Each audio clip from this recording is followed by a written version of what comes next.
Expert witnesses are the dirty little secret of our justice system. What most of the public doesn't know is that it's legal to pay experts for their testimony. You shell out enough cash and you can get them to say just about anything. So the size, shape, and curvature of the perforations and the postmortem color tint all support my conclusion that these are fingernail puncture wounds. And you believe that the bruising pattern here points to hand size? Exactly. Someone with small hands. Thank you, Dr. Turner. Nothing further. How do you combat this corruption within the expert community?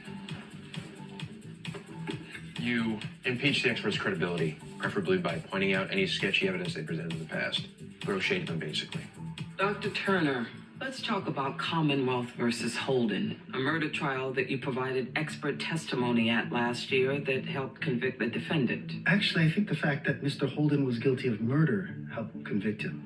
I have an internal report from the DA's office that questions the methods and conclusions of your work in the Holden case. Objection. Lack of foundation, Your Honor. I object as well. I haven't seen this report, but even if it checks out, it's hearsay. It falls squarely within the business records exception.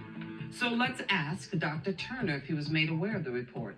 Perhaps when the DA's office banned you as an expert witness because of your negligent work? Counsel Assuming is facts, not testifying, evidence, Your Honor. Dr. Turner, were you aware such a report exists? Yes, Your Honor, but... Nothing further.